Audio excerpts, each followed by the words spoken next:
সালামু আলাইকুম বন্ধুরা, আশা করি সবাই ভালো আছেন। বন্ধুরা, ভারতে বিজেপি নেতৃত্বাধীন দল নির্বাচিত হয়েছে পশ্চিমবঙ্গে, এবং খুব সম্ভবত বিজেপির কেন্দ্রীয় নির্বাহী কমিটির সিদ্ধান্ত অনুযায়ী শুভেন্দু অধিকারী নামে যে রেসিস্ট লোক, যে মন পচা বা কি বলবো বাজে চিন্তার লোক, সেই তাদের সিএম বা পশ্চিমবঙ্গের সিএম হতে যাচ্ছে। এটা তাদের বিষয়।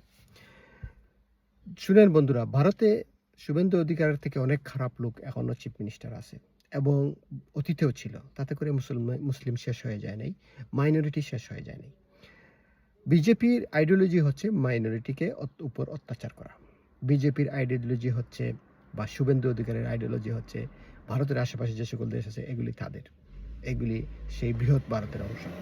এগুলি তারা বলে আসছে, এগুলি হচ্ছে রাজনৈতিক প্রপাগান্ডা, মানুষকে বোকা বানানো। আপনারা জানেন ভারতের বেশিরভাগ লোকই এই সকল রাজনৈতিক প্রপাগান্ডায় বিশ্বাসী, যার কারণেই তারা এরকম একটি রেসিস্ট লোককে, বা এরকম একটি মাইনরিটি বিরোধী লোককে, এরকম একটি মুসলিম বিরোধী লোককে নির্বাচিত করেছে বিপুলভাবে। তার মানে বুঝতে হবে ভারতের পশ্চিমবঙ্গের জনগণও হিন্দু আইডিওলজির উপর বিশ্বাস রাখে, এবং মুসলিম ঘৃণা তারাও পোষণ করে, মাইনরিটি ঘৃণা সাধারণ পাবলিকও পোষণ করে। সেই জন্যই এরকম বিজেপির মতো একটি দল, বা বিজেপির মধ্যে থাকা শুভেন্দু অধিকারীর মতো একটি লোককে তারা নির্বাচিত করতে পেরেছে বা করেছে বিপুলভাবে। সুতরাং তাদের জনগণ এটা পছন্দ করে, এটা তাদের বিষয়। কিন্তু আমাদের এটা নিয়ে চিন্তা করার কিছু নেই। তার কারণ ভারতের মুসলিমরা শত শত বছর ধরে ছিল এবং আছে, ভবিষ্যতে থাকবে। তাদের উপরে অত্যাচার নির্বিচার, নতুন কোনো অত্যাচার নির্বিচার বা কি বলবো, তাদের উপরে বিভিন্ন রকমের জুলুম নির্যাতন, এগুলি নতুন কিছু না, এগুলি অনেক পুরাতন, এগুলি হয়ে আসছে, এর মধ্যেই তারা বেঁচে আছে এবং থাকবে। যেটা বিষয় হচ্ছে বন্ধু, এটা বরংস বাংলাদেশের জন্য, এই যে ভারতে বিজেপি পশ্চিমবঙ্গে যেতে, এতে করে বাংলাদেশের অনেক উপকার হবে। হ্যাঁ বন্ধুরা, অনেক সময় অনেক দূর থেকে যে জিনিসটা খারাপ দেখা যায় বা যে জিনিসটা ভয়ের দেখা যায়, সেটা আসলে অতটা ভয়ের না বা অতটা খারাপ না। ঠিক তেমনি ভারতের এই বিজেপির উত্থানের কারণে, পশ্চিমবঙ্গে উত্থানের কারণে বাংলাদেশের সরকার নড়ে চড়ে বসবে, শক্ত হয়ে বসবে। যেটা খেয়াল করার কথা ছিল সেটা খেয়াল করবে। যেমন ধরেন, গতকালকে সে নির্বাচিত হয়েছে বিজেপি, আজকে পাকিস্তানের স্বরাষ্ট্রমন্ত্রীর ভিজিট হচ্ছে বাংলাদেশে। বুঝতে পারতেছেন ব্যাপার বন্ধুরা?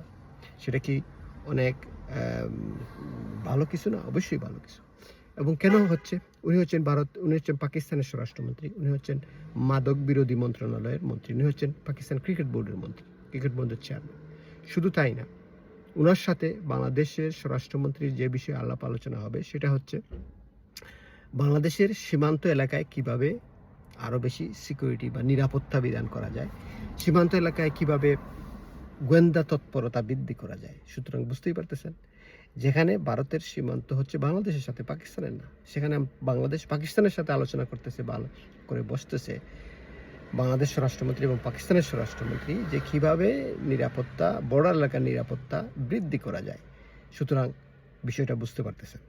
এতে করে আমি যেটা বলবো, যে ভারতের লোক, পশ্চিমবঙ্গের লোক, তোমাদের পছন্দ হয়েছে, তোমরা শুভেন্দু অধিকারীকে, তোমরা বিজেপির মতো একটি নোংরা আইডিওলজির রাজনীতিকে চয়েস করছো, নির্বাচিত করছো, চিফ মিনিস্টার বানিয়েছো।